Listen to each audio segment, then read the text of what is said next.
as you can see. To me, when devolution came, we devolved so that we can get services closer to the people. And I think that was the primary reason why Majimbo was being advocated since, the first bombers. Viability of these units. If you check, if you see how most of these counties have performed so far, there are some that have done very well. I think you can just put a blanket condemnation on them. There are some that have done very well.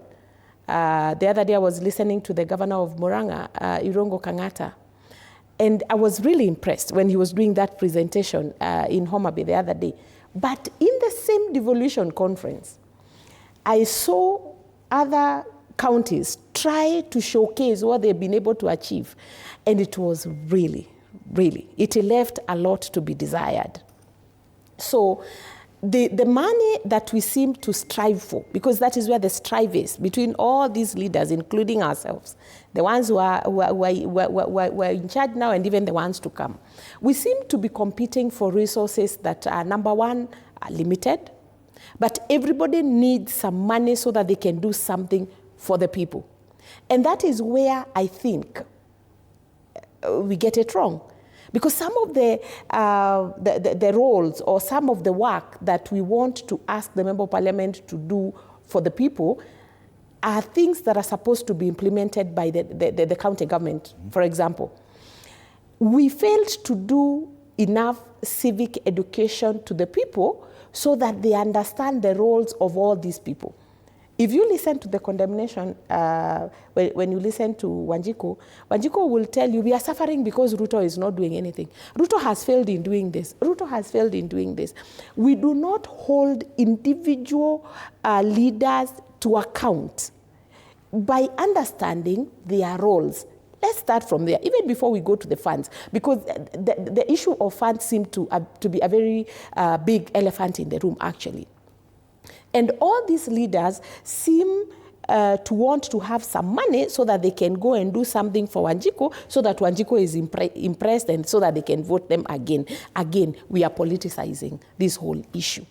What should happen is, okay, to me, we have devolved a lot of corruption. The county has actually devolved a lot of corruption. If you check, if you go and see how the money is being used, especially where I come from, at some point, there's one gentleman who said he was going to supply MRI and CT scan machines for our cancer centers, and he didn't supply. The next thing we saw is that he had so much money to do campaign, not just at the county level, but even at the national level. So we've devolved a lot of, corruption at that level. And that also is giving room to all these mamas that we hear every time, because it's like the president needs some kitty so that when he goes mashinani, he can do something.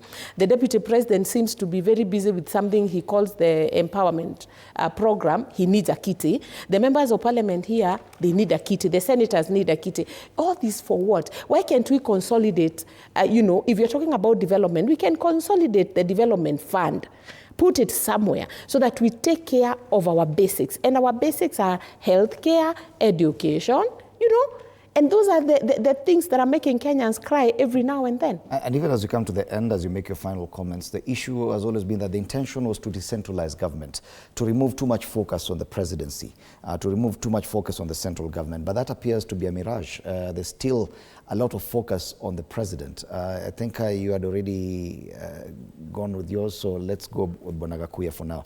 Bonagakuya,